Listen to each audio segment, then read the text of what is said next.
Hey, what's up? What's up? It's Coach PR holding it down for Vlad.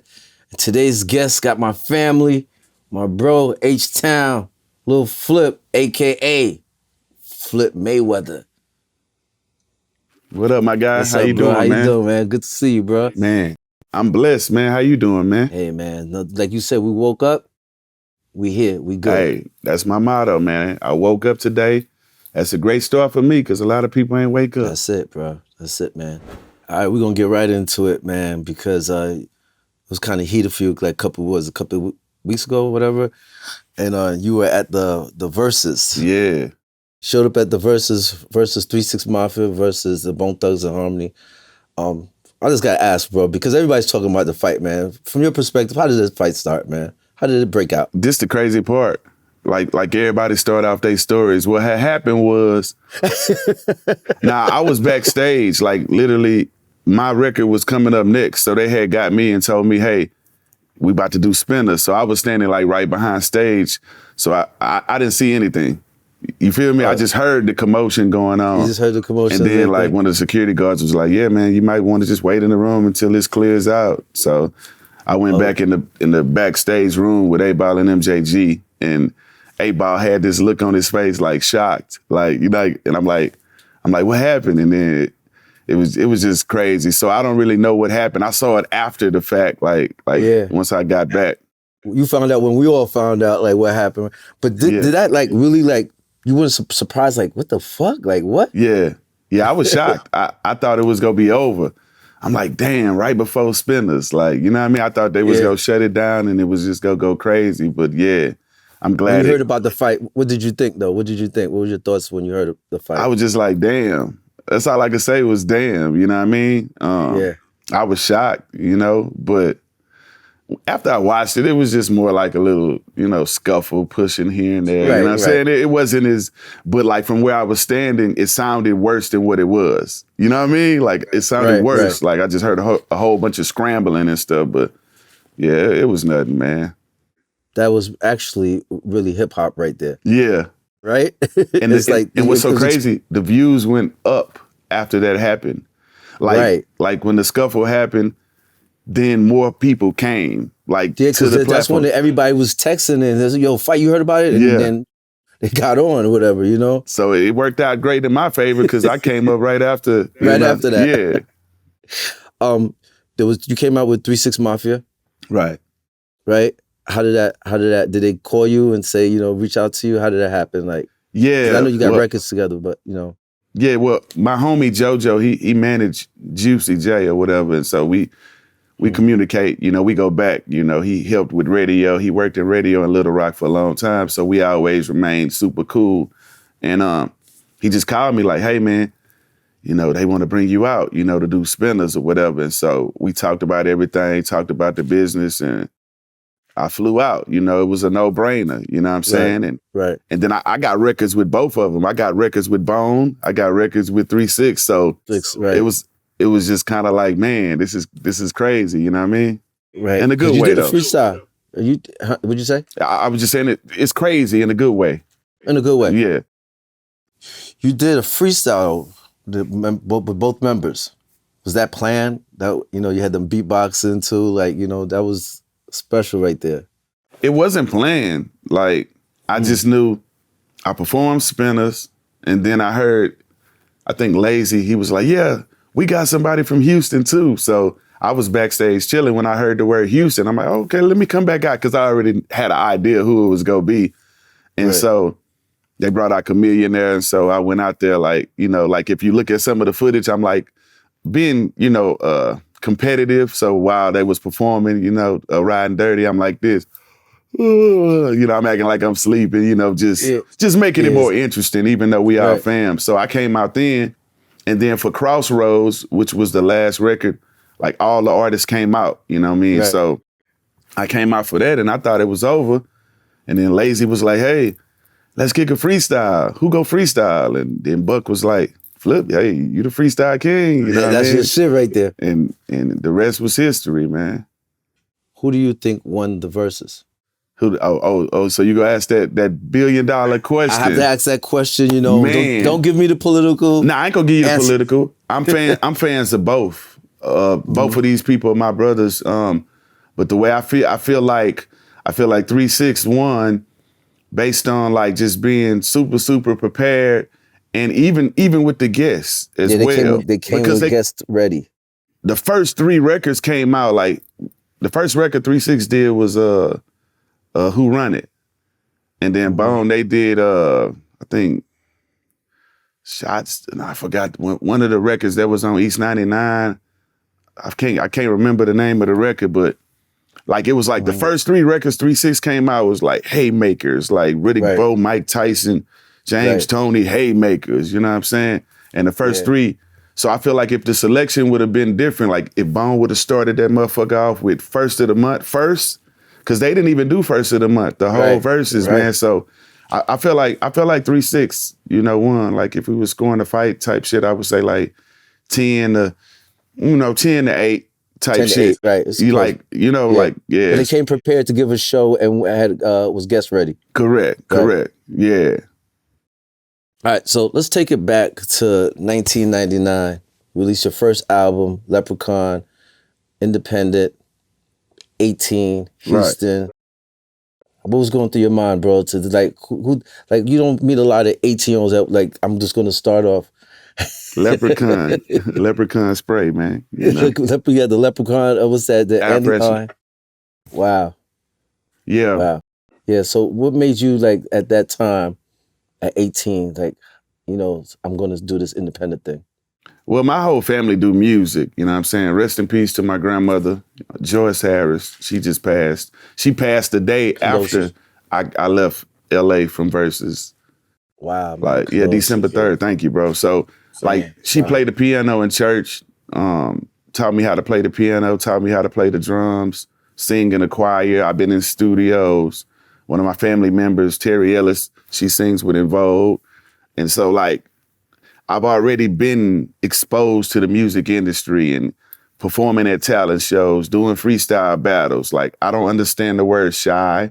I don't know what stage fright means. Like, those 2 words don't exist in my vocabulary. So me doing music was a no-brainer. And I always knew I wanted to be my own boss, be a CEO. So I came in the game with my own label. And I mean, I was just molded into it, man. My whole family is hustlers and workers. So, you know, my dad sold cars. He was a master car salesman, made a lot of money. I always kept a drawer full of money. And my grandpa he was in the Army, then he worked at Maxwell House Coffee for 38 years. And then my grandmother did hair. She converted our garage into a beauty shop, bossed up, worked her way up, and then bought another beauty shop.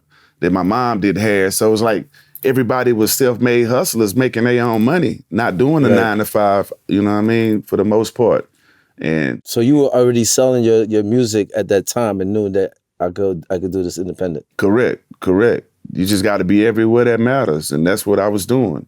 Talent shows, battles, wherever DJ Screw told me he needed me at, wherever C-Note and the Bonnie Boys needed me at, I was everywhere I needed to be. I gotta ask, bro, how did you come up with that cover though, bro? Like, the Leprechaun cover, it was like, a leprechaun, huh? Yeah, it's simple. Nobody made fun of you at that time, bro? Nah, not really. Like everybody, because this is the whole thing. I'm born in March, right? So I'm infatuated with leprechauns and fighting Irish. Born in March. DJ Screw gave me my freestyle King plaque on St. Patrick's Day. I'm from a neighborhood called Cloverland. My favorite cereal is Lucky Charms. One of my favorite movies is The Leprechaun. So it just went. And then I've been blessed and lucky throughout my whole life. So I'm from a neighborhood called Cloverland. So it all makes sense. It makes sense. Yeah. I mean, after a while, even if they did make fun of the cover or laugh, you had the last laugh because your single, I Can Do That, it was what you sold, 200,000 copies. Yeah, and the crazy part, those numbers are actually off. We sold more than that. Because see, a lot of stores buy your records, but every store doesn't have SoundScan. You see what I'm saying? And then when you put out a double album, it counts twice, right? So it was more like 500, like independent, you know what I mean? Because we drop them CDs off hand to hand to them record stores. They pull up, get their boxes, but all of them don't have SoundScan. So, you know, but it was more like 500,000, which is 1 million when you count it twice being a double album. Double album. Wow, that's crazy. Then after that, you joined the DJ Screwed Up Click, like right after that album, you're independent, right? Well, like, I was like already in the click.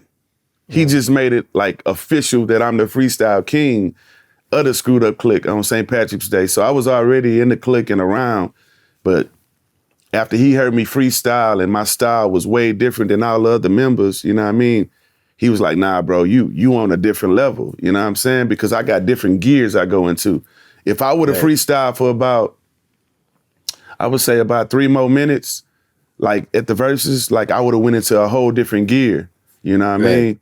But Lazy, the way he was beatboxing, it was like super like fast, and then Flesh was doing it too. It was just like super fast, and I was just trying to really catch it and stay on beat like I wanted to do it, like, you know what I mean? But if he would have slowed it down just a little bit, I would have went into some of the other gears, and I still went viral, so I ain't tripping. But yeah, I got different gears I go into, man. So, you know, fucking with DJ Screw, it just opened my eyes that he had this conglomerate of people, and he gave us his platform, which pushed us to be able to go feed our families, man. So, you know, I'm grateful to be in the presence of DJ Screw, man. Rest in peace, Screw. 2000, he passed away. Actually, last month, right? Made it 21 years. How did you feel? How did you feel when you heard the news? It was crazy. That day, I had just left our distribution company called Southwest Wholesale, and picked up a check. I looked at my phone, and you know how your phone might accidentally press a button like it's gonna call somebody or their name would be on there? I went to my phone, his name was like on the contact, like it was in my pocket, and I pulled it out. I'm like, oh shit, I'm about to call DJ Screw. So I hit the button to take it off so I don't accidentally call him. And then my business partner at the time got a phone call, and they was like, yeah, man, Screw kicked the bucket. And I'm like, huh? Like, even though I know what that means, but I'm like, huh? Like, I didn't think it was real. And I was just like, damn, that's crazy. Like, my phone literally was gonna call him. So it was like, it was shocking. It was, man, it was like one of them things like, damn, man, we just getting started. You know, he was supposed to go to the studio with me the next day and rap a verse on the Leprechaun album. I had a record called Candy Cards with Big Shasta. And yeah, he was supposed to rap on it, man. So yeah, it was shocking, it was crushing. And I just had to deal with it, man, and keep on doing what I know he wanted me to do. Right. A lot of people passed from, you know, having the scissor. Right? How many people did you know that passed from scissor? Man. Having, you know, the syrup and the mix. Because I would say Pimp C passed away like that also too. It was multiple things. Like, see, some people have sleep apnea. It's other underlying health things, you know what I mean, that also can help contribute to somebody passing. But I probably knew like 5 people, but most of those people, they were mixing, like they were taking pills and other things. Like when you got too many different concoctions in your body. Doing a whole bunch of other things going on with it. Yeah, you gotta do things in moderation, man. So yeah. 2002 now, things is rolling for you. Columbia Records, you made a move at Columbia, and they signed the Sucker Free, your Sucker Free for distribution deal. Correct. Was there a bidding war? What made you go with Columbia? 22 million. Yeah. I mean, it's a no-brainer, but it was a bidding war. And like Def Jam, Jive, it was different labels that wanted to make offers, but the offer Def Jam was making was like $250,000 or something like that for the first album. And the numbers were just way too low. You know what I mean? Like coming from the streets, like I had that like at 15, 16, $250,000. Like, and I just looked at it from a business standpoint. You know what I mean? I'm like, man, they offering this real money. See, I had a label deal and a deal as an artist. You know what I mean? So it was 2 separate deals. So I just had to go with the bigger money and the bigger, opportunity, man. Get that money. Also be label mates with Beyonce, Nas, Wu-Tang. There's a lot of people allowed, you know what I'm saying? Exhibit, Terror Squad was over there, Mobb Deep, you know what I'm saying? Columbia, K Slay was over there. So I just went with the bread, man, because I did a whole bunch of work and it was time to cash out at that point. The album was certified platinum in December. What was that feeling like though? Right after it, now you platinum status, that was the Underground Legend, right? That was Correct. The album? That was the first album I did. Yeah, with them. Mm-hmm. Certified platinum. How was that feeling? It was great. I did a record with my homie C No called Diamonds in Your Face, and when he gave me the wax, I spray painted it, right? I spray painted it gold, and I put it on my wall in my grandma, in my house, like my room at my grandma's house.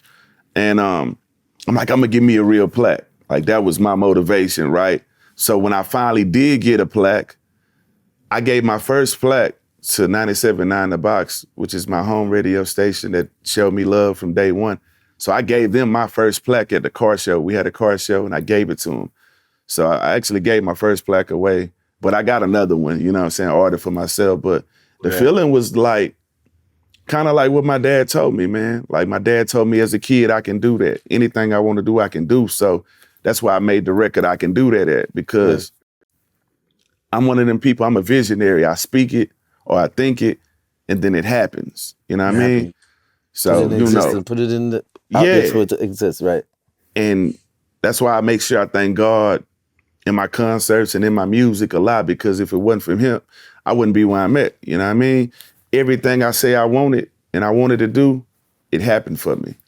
So I put it up and I got the real one and I was just like, yeah, now I want to sell 10 million. Now I want more. You know what I mean? Right. And you had the single, The Way We Ball on there, right? That was The Way Correct. We Ball on that single. 2003, Lil Flip is on fire. I think this was when we ran into you guys. I was rolling with G Unit and Houston, and you were on fire. You got Like a Pimp. You got a song with 3-6 Mafia, Ridin Spinners, and then you got the Ludacris song Screwed Up. That was a crazy year for you. Yeah, definitely. That was probably your craziest year, your best year, was it? Depending on whose opinion it is. But if you want to say on a mainstream level, that was one of my craziest years. Yeah. And I enjoyed it, man. I always prided myself on being the one to show the rest of the world that H-Town has lyricists, right? Like, because down south, we get the flack for, oh, they don't have bars, or they only rap about candy paint and popping trunks and stuff like that. So I pride myself on being a real hip hop, head. Like on my chest, it says I am hip hop on my chest. And I grew up on all kind of rap. Big L is one of my favorite rappers and stuff like that. So the Black Sheep. You told me that before. I was like, wow, yeah, Big L? So I be on my shit. Like my favorite Big L record is Ebonics, you know what I'm saying? Yeah. But so I knew, like, if I wanted to take over New York, like I had to go out there and rap next to the top tier people. So when I went to New York, I'm rapping with Cameron, Dipset, doing records with Jim, 50, you know what I'm saying?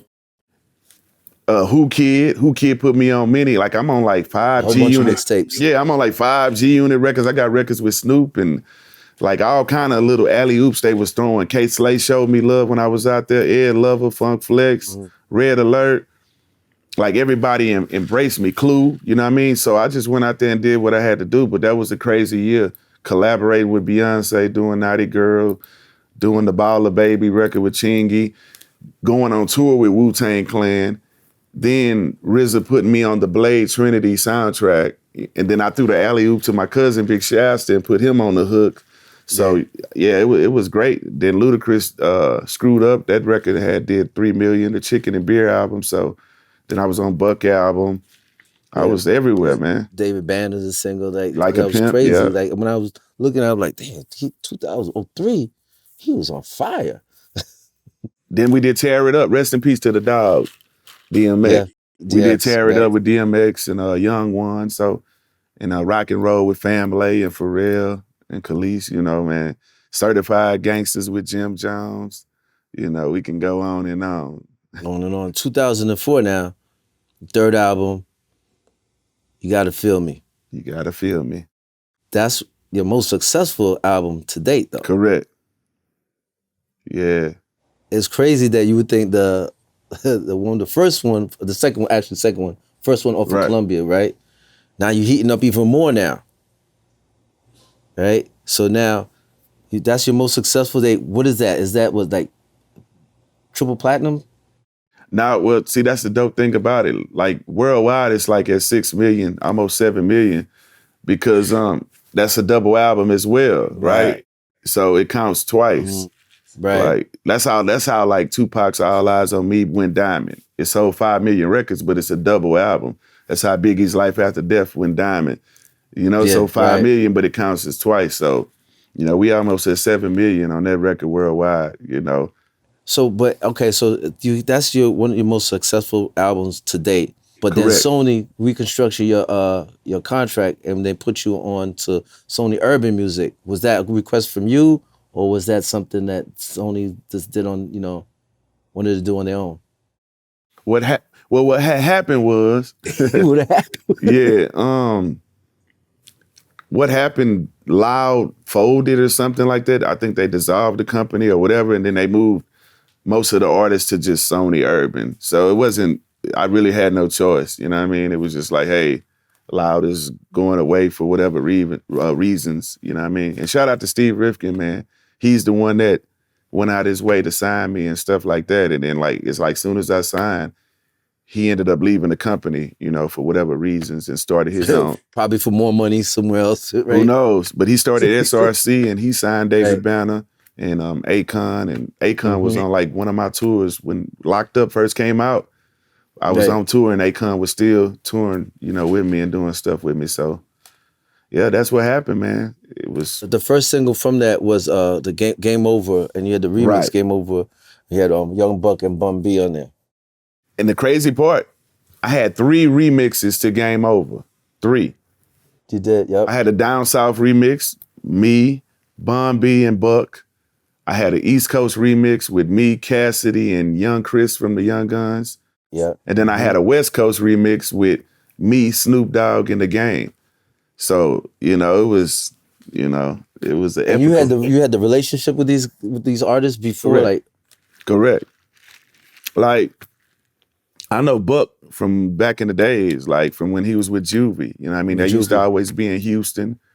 And he played me Bloodhound, the Bloodhound record, like when I met him. He was like, man, check this record out. I'm like, that record hard. And then the next time I saw him, he's like, man, 50 want this record. That's on Get Rich or Die Trying. Yeah, exactly. He said, what you think I ought to do? I said, man, hey, do it. Like, shit, get your exposure. And then so he did that. But yeah, man, Snoop, I've been knowing Snoop from back in the days, you know.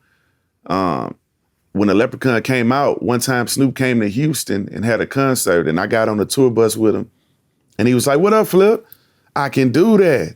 You know what I mean? And it fucked my head up. I'm like, how the fuck you know I can do that? You know what I'm saying? So Snoop, The Game, like everybody, Cassidy, me and Cassidy been cool.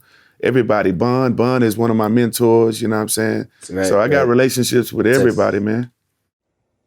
You had a second single, another heater, Sunshine. Yeah, for the ladies, man. I'm gonna take my hat off for that. You took the hat off for that one. For the ladies, you know. Now, what made you do Sunshine? Well, the crazy part, you had to get the ladies, the fans? I didn't have to. What had happened was, at the time, my lawyer, he had submitted me some beats, and Game Over and Sunshine, those were the last 2 records I did, but I've been having those records for a minute, you know what I mean? And with the Sunshine record, you know, I don't know, it was cool to me, but I just didn't feel it like that, you know what I mean? Right. And what I did, I played it for a lot of females in my family, like my mom, my sister, my grandmother, and I just put it on. I didn't have no vocals or no words to it. I put it on, and they were like, okay. You know, I just digested all the little, you know, data that I was getting and feedback, and all of them liked it. And I just like, all right. If all the females in my family like it, I'm gonna do it. Because at the end of the day, I can rap to anything. You know, I didn't hate it. Right. It just didn't catch me like that. You know what I You mean? didn't think it was gonna be that big, too, if you didn't. I didn't. No, yeah, I didn't. But I'm one of those people that I don't care who scored a touchdown long as we win. You know what I mean? I'm not one of them, it gotta be my way all the time. Just 99%. So I let that 1% slide and I did it. And one of my best decisions in the music industry. Yeah, it was. Yeah. Did that open the door for the next feature that you jumped on, Naughty Girl? The remix with Beyonce? I'm trying to see. Did that open the door? I don't know if I did that record before Sunshine came out or after, but whenever it happened how I needed it to happen, you know what I mean? And that's the dope part about being affiliated with labels sometimes, because when you're on a label, they're able to throw alley-oops and get you to collab with other artists that's on the label. So, yeah, I don't remember if it happened before or after, but shout out to Beyonce. Thank you. So you basically had a great relationship with Sony Columbia, because you were there for a minute and got, a whole bunch of alley-oops. Right. Chingy. Did the Chingy powerballing? Yep. He was on Baller Baby. Mm-hmm. Now you getting those features, and how did that come about? Same type of relationship? You just knew him off road? Right. Yeah, I bumped into Chingy a few times, like on the road, concerts and, award shows, and he just hit me, hey man, I got one for you, man, and I did it. I flew out there, did the music video, and the rest is history, man. I'm very easy to work with. I'm looking at your record, bro. I see. The resume says it all. Man. 2005, did a feature record with Zero. Kings of the South. Correct. Was that something you guys had to do? Because at the time, it was a hostile environment. You know what I'm saying? That's why I'm asking. Yeah, it was some things going on at that time, and they call us that as well, you know what I'm saying? And we also call DJ Screw the King of the South, you know what I'm saying? Right. So at the time, we just had to goddamn, do what we had to do. But yeah, and I'm glad we moved past all that now, you know what I mean? So, but we are getting ready to drop Kings of the South Part 2.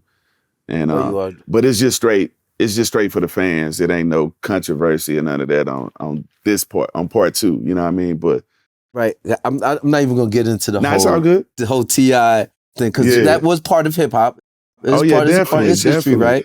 So I know that you spoke with Vlad before, but I have to ask though, because you said something the other day about Verzuz, and you wanted $1 million. Yeah. $1 million, and then a lot of people want to see you and T.I. Right. Would you take that T.I.? And because people also saying, but T.I. has a lot of hits, more hits. What do you say about that? Well, which question you want me to answer first? Which one? Yeah, which? Would you go against T.I.? Okay, so let me answer that one first. Let me answer that one first. Okay. No, let's talk about the $1 million first. What made you say the $1 million first? I mean, that was my number. Like at first my number was like 3, and then it was like $1 million. But now after I got a chance to go be on the Verzuz set in person and have fun, I'm willing to anything around the 500K mark is cool, because I had so much fun. It ain't just a money thing, but at the same time, I'm gonna be wanting to bring out some guests too. And I'm gonna be wanting to, have some stage show and some props. I'm a real entertainer, you know what I mean? So, I think that's reasonable, But and Flip Mayweather, when you flip Mayweather, man, you don't pick your opponents, man. You put them in front of me, man. I handle my business, man. It is what it is. So T.I. would be the opponent that you would want? It don't matter who it is, you know what I mean? I'm not looking for opponents, but I'm saying if I was to do it, I know that's what everybody want to see, you know what I'm saying? Right. But the thing is, what a lot of people don't know, I've been a famous celebrity since I was a teenager, right? So I got like freestyles and records that somebody in New York may not know because it wasn't a lot of marketing dollars put behind those records. But best believe it's people in Houston, Shreveport, Arkansas, and even with the military, it's people that are from Texas that travel all over the world, and then when they get there, they putting people on music like, oh, who is this? Oh, it's too slow. Oh, and then next thing you know, now they're Screwhead fans. So, I got a lot of classic records, man, and stuff that's actually lyrical. I feel like, my bars and, I got punchlines. I got bars. Like, I got records that's commercial, simple records, but at the end of the day, I got many quotables. All the features that I did, I still a show. You know what I'm saying? My verses are the most memorable verses. And, I just feel like can't nobody fuck with me like that when it comes to like them bars. And then, when it comes to the freestyling, I'm just a beast. So I don't pick my opponents, man. It's whatever. But 500K, man, we can make it a day. You with the whole situation with you and T.I. though, that was like the beginning of almost a cancel culture, because it seemed like we didn't hear from you afterwards because of the powers be or whatever. Do you think that you were like the OG of the cancel culture? Correct. Nah. Nah, man. Of course not, man. Peep this. Let me tell you about this, about my life. At that time when that was going on, I was in the process of leaving Sony, right? I was going to Warner Brothers. And so I bought myself out the contract. And then like the album that I had recorded for Sony, it got leaked, right? Like, so I had to re-record like 15 new records, right? And then put out a different version. And then I ended up leaving Warner Brothers, but I was still doing music and doing tours. See, when I got in the game, I tell people this, man. I want the money. I don't give a damn about the fame.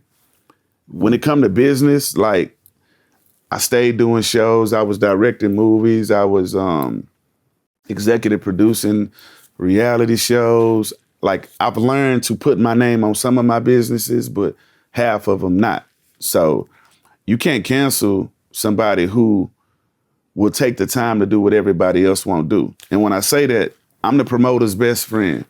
I'm the up-and-coming underdog's best friend. Meaning, you take an artist that went platinum. When you go through a town and an artist come to you and want to do a record with you and he can't afford to pay you 15K or 20K, but he say, hey, man, I ain't got 20K, but I got 5K. A major label will tell you, oh, he's a nobody. Don't do a record with him. You're going to help him more. So when everybody else in the industry was going around treating people like shit, treating promoters like shit, won't take pictures with them, being antisocial and all that kind of stuff, I'm the artist that would take pictures with them, go to their mama house, eat their food, do songs with them, give them copies of my books, freestyle with them, shout them out, post their music. You feel me? So you can't cancel somebody. I'm a king of the people. I'm not a tyrant. I'm a king of the people, so you can't cancel me. I just started seeing around that time that it was a lot of fake shit in the industry. And, it just opened my eyes. So I started just stepping back just to kind of see like, okay, is this person an ally or is this person? But throughout the whole time, I'm still driving double R's, still riding Rolls Royces, living in mansions, so for me, nah, that's incorrect, man. It's incorrect. You can't cancel, man, the guy who sold the most records out of Texas, man. It's impossible, man. Because when you went to Warner Brothers and you did your third album, I Need Mine, it didn't do as great as the previous albums. So correct. That's when you started seeing the shift? I started seeing it like before that. But see what happened, it got leaked. Like I said, so some of the people that ordered, because I had like a certain deadline to come up with the money. And so we came up with the bread, and certain people still got copies of the other version with the black cover with me standing in front of my Maybach. And so we scrambled, and then we added new records. And what record did I put out? I think I put out Use a Trick. Yeah, it was a whole different system over there at Warner Brothers. I didn't really know nobody like that. So it was like a whole new system, and it just, it wasn't one of my fun, moments, you know what I'm saying, at that point. And right. This is in 2007. Also, you was going through it at this time too because you were arrested for a credit card fraud.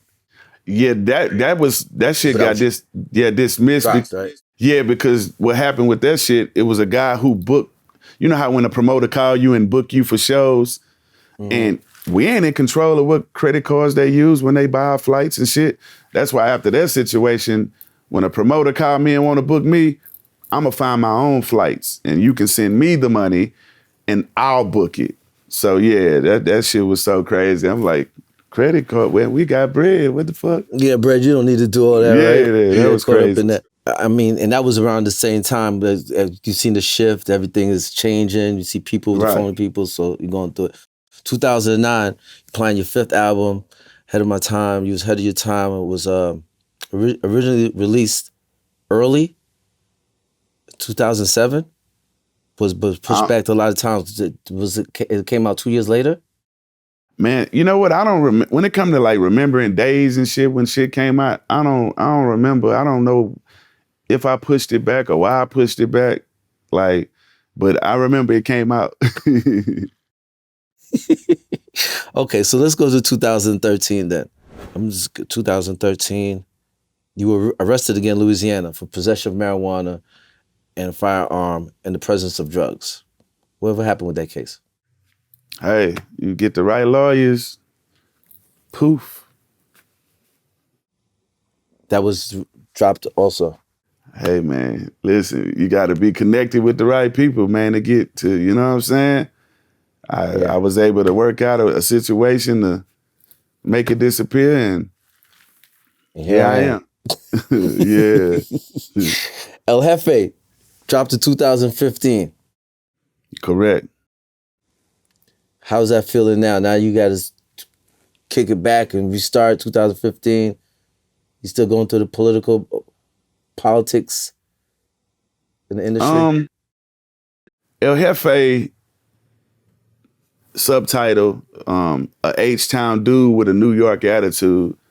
That was just me like really getting on my like, you know, super lyrical, just like I wanted to make like an album where, you know, a New Yorker throw it in and be like, oh, like, you know what I mean? I was just in that mind because I hustle like I'm from the East Coast. I'm from down south, you know, screwed up click and all that, but I hustle like I'm from the East Coast. So that was just me, you know, doing my independent thing, you know, letting them know, hey, I'm still here, still living great, still moving at my own pace. You know what I mean? You had the single In My Pimp C Voice. That was a dedication to Pimp C. Yep. Rest in peace to the pimp. Will we get another dedication for Pimp C? I don't know. Like those things kind of, they happen like out the blue, or for me, should I say out the green? You know what I mean? Like I don't really plan them, but I definitely know I'm gonna do a dedication record for my grandpa Robert Harris, my mother Mary Weston, and my grandmother Joyce Harris. I'm gonna do something for them. I gotta figure out how I'm gonna do it, if I'm gonna do separate records or if I'm gonna combine them, but who knows, man? You never know, man. Like a Missing You type of record, right? Correct.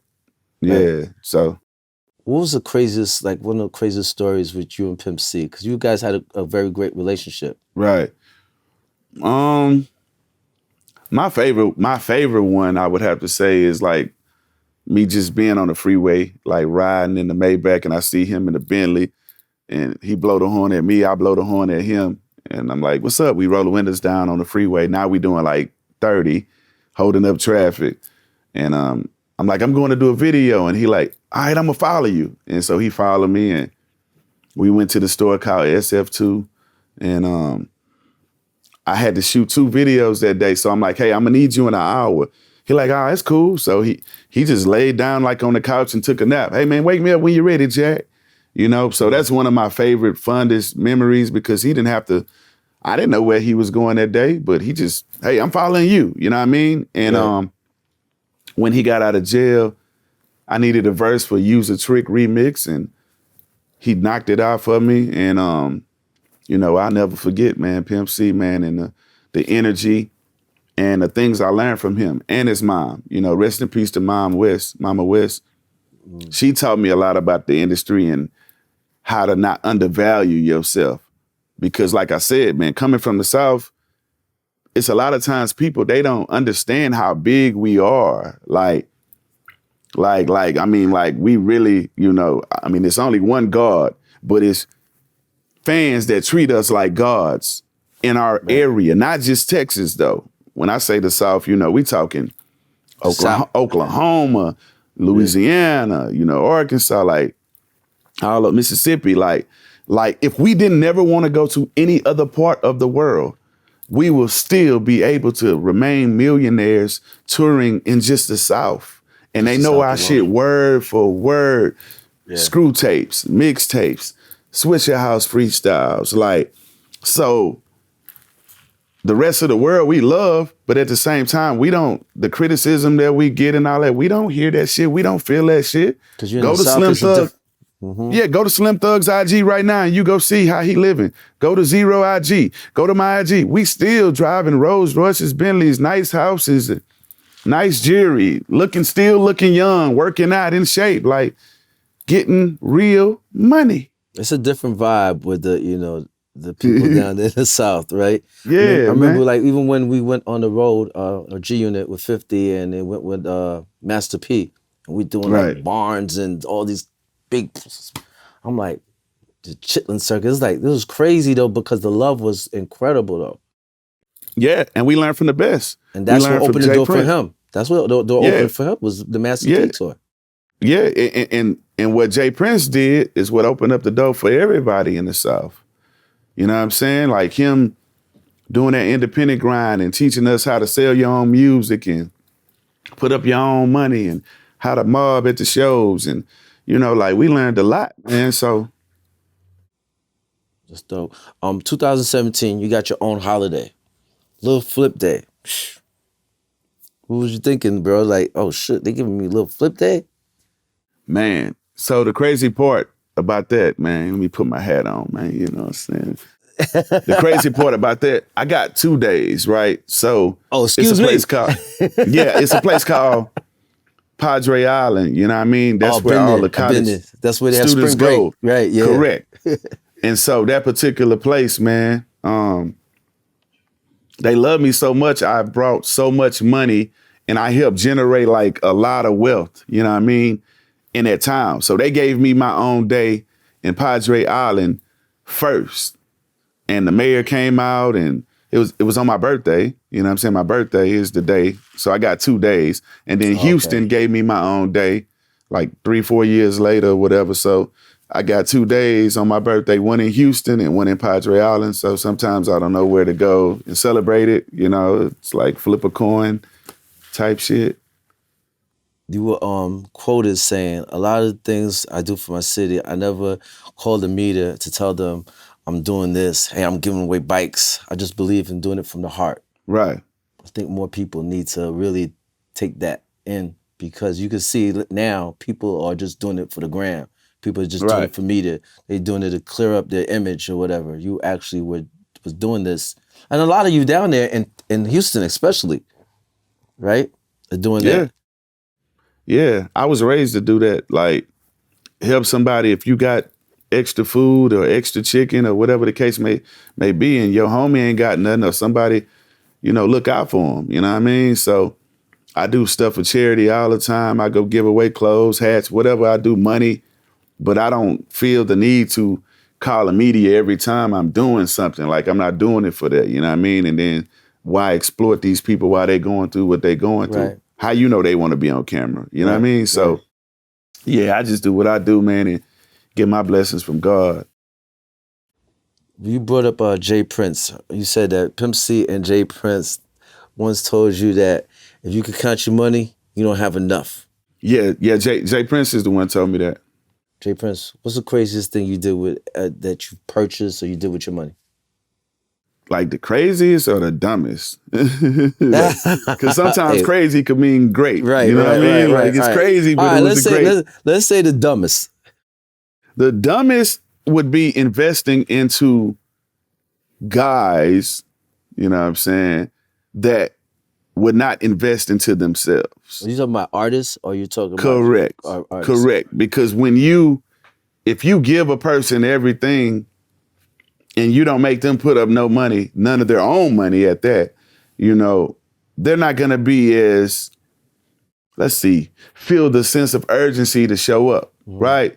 If I give you 100K and I tell you, hey, you got 20 interviews, you might not show up to all of them, you know what I mean? But if you putting up 50K and I'm putting up 50K and I'm like, you got 20, now it feels a lot different because your money is involved as well. And so you can enable people by just paying their bills and paying their, you know, car notes and just bailing them out of situations. And at the end of the day, you still go end up the villain because you got more than what they got. So they go always look at it like, man, you got this, you making this, you got a Rolls Royce, you got 2 Rolls Royces, you know what I mean? You and I. And so that was like one of the worst things because everybody don't have the drive that I got. I'm up doing 5, 6, 7, 8 records a night. I'm trying to do as many interviews as I can. You know, I'm like one of them type of people, man. You know what I mean? Limitless, man, like the movie, man.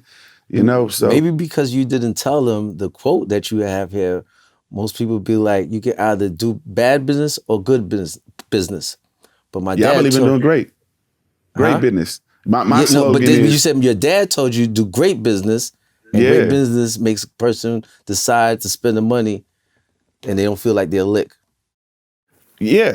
Everybody that buys stuff from me, man, I want them to feel like, hey, man, you're not a lick. Like I can come in the studio, knock out your verse, 15 minutes, mix it in like 8 minutes, and then turn around and be done. But I make sure I spend more time with them. People that used to buy verses from me, I used to give them a copy of my book, Don't Let the Music Industry Fool You. And in there, I teach them and guide them on how to deal with the music industry, how to throw shows, how to promote yourself. So yeah, that's my logo, man. That's my slogan, man. Don't do good business. I believe in doing great business. So do you have that, like, when you deal with the guys, the artists, right? Are you actually telling them? Maybe because a lot of people they don't want you to tell them. They want you to show them. I do both. I do both and did both, but this is the thing. It's about accountability. Majority of the world is not accountable for the things they do. When you look in the mirror, if you're only making X amount of dollars and you're rolling with a multi-platinum artist who's making millions of dollars, you can't try to do what that artist do because it's out your budget. Like if I want to smoke some Zai, some Keef, you know what I mean, some, wax or whatever the case may be, I can afford to do that. Right. So you shouldn't be trying to spend your money on something that you can't do. So, I've taught people, I've told them, but human behavior, people go do what they want to do regardless, man. You know what I mean? And at the end of the day, that's why you have to surround yourself with more like-minded people. And that's what I believe in doing now. Like, that's it. Have the same DNA as me to move. Exactly. Same DNA, right. Same energy, same attitude. And realize, man, I can throw you all these alley-oops, but one thing I can't do is force people to buy your music. I can't force people to love you. I might love your music. I might think you dope, but I can't force these people to, look at you like I look at you. Right. That's a fact. You're co-owner of Exotic Pop. Exotic Pop. Now that we brought up Exotic Pop. Okay. Flip Mayweather. Where's my case at? You ready? Where's my case at? Send me where you want to send it to. When Crunchy did his Vlad interview, the day after the Verzuz or whatever, I had sent him a care package to get a Vlad. So I actually got some on the way over here. So Vlad, send me Vlad has some over there. We gotta get some of this Exotic Pop. But I'm gonna send you your own package. Oh, okay. We got a store out here on Melrose, Puffers and Exotic Pop. It's on Melrose. So we got a store out here in LA, so. I know I can hit you up and say, I'll hit you up on the phone or whatever. I got you, my guy. But before I let you go, bro, you are the freestyle king. Yeah, true. Just gotta give us a little something for Vlad, bro. You want something? What you want? You want acapella or you want a little acapella something, bro. Look, I'm from the place where we sell records. We go to rallies or we go to checkers or the turkey leg hut. Yeah. Everywhere I go, I got my double cup. I'm screwed up. Man, I rep Exotic Pop. For Fat Pat, man, we body rock. H-Town, little nigga, that's where I come from. You better keep a Draco on, you fuck a stun gun. I went to New York getting Skrilla, fam. Did freestyles with 50 and Killer Cam. Pockets on obesity, fat so. Chopper made him lean back like Fat Joe. Yesterday's price is not today's price. White Panamera looking like today's lice. 3 blind mice. Nigga, cross me, you catch bullets like Jerry Rice, yeah. Ooh. I just want some shrimp. I just want to chill. Pocket full of stones, bitch, I'm so trill. Baby, this is how I foreign feel. My bitch got a voice like Lauryn Hill. Put dots on your head like Kwame. My mother, man, she put me on Sade. She used to jam that shit when she cleaned the house. Rest in peace to the king of the South. That's Robert Davis. That's DJ Screw. You know, he had a buzz like DJ Clue. Like K-Slay, nigga, I'm a drama king. I'm married to the streets with no wedding ring. The Verzuz battle I was with Bone in 3-6, had to do a remix. Used to wear Ewans and Elise shoes. Fuck your bitch and now she speaking Hebrew. Ooh. Timmy Chance, that's where we get the chicken. Like Jeezy, I was in the kitchen, trap or die, and I'm still rocking Gucci, man. Y'all ain't saying shit like Pootie Tang. The best freestyler, man, I been there. If you a hammerhead shark, where your fins at? Niggas always like, where your friends at? I roll with shooters, nigga, your life will end that. Every city I go, I got shooters there. I told her, move, bitch, she thought Luda there. Free Larry Hoover, free Big Meech. What up, Timberland? What up, Swiss Beats? I need a $500,000. I'll do a versus. You can't read it. I'm like the doctor when I write my name in cursive. Handwriting, man, it might be hard to read, but when I'm in that I ain't near it ain't hard to speed.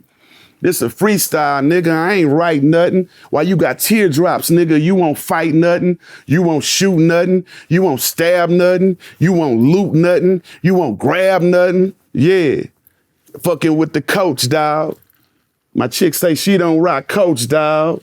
Shh, shh, shh. That's Issa Miyake. I say, baby, what you want? She say she want Versace. Call the people that make Versace. Deliver a big box straight to Botany. That's the street. Yeah, I'm the leprechaun. And like I said, go to shells.com. Yeety. Let's go. Freestyle King. Yeah, man. Nah, you know what it is, man. I do this shit.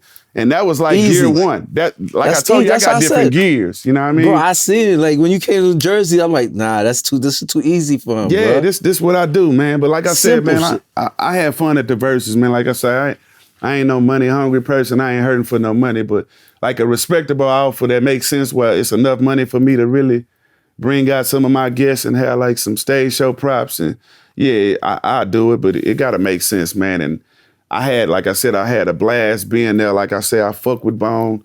I fuck with 3-6, man. I love all that music. And that was a dope moment. I've had many great moments in my life, but the Verzuz battle jumped up into one of my top 5 favorite moments, man. So that's because yeah, it's man, for the culture. That's for the culture, and that's Yeah. what you're breathing and living. Right. You breathe the culture, bro. You said you got it on your chest, so being there and having that's that energy. Man, that shit was epical, bro. Anybody who didn't go to that particular battle, like if I had to pick 3 Verzuz battles that I would have want to be at, like, and my favorite top 3 would be the Gucci Mane and the Jeezy battle. Yeah, right. The Cameron, the Dipset and the Jada, you know what I'm saying? D-Block. And the one I was on. I feel like those are the top 3 verses. That's my opinion, you know what I'm saying? But I was there, bro, and to see Bone perform Notorious Thugs, like, I tour with Bone all the time, like, anyway. Like, so I see him perform it, but, like, Notorious Thugs and the record they got with Pac, and then to see 3-6 bring Wayne out, bring Wiz out, like, 8-Ball, like, come on, man, Terrence Howard came out. Like, come on, bro. Like, come on, what we talking about? Hey, man, say, man. Yeah, it's happening, big fella. Come on, what we talking about? Man. Yeah. Thank you, man. Appreciate you, man. And I'm going to see you again when you get here, bro. Hey, nothing but love, my guy. I'll be back. Hey, I'll be back there soon because me and the Heat Makers, we working on this NFT album called Billionaire Thoughts. So he producing the whole thing. I'm going to have some let's classic get up, people on it. Let's get up. All right? Love. All right, love. Man. Yeety. Peace.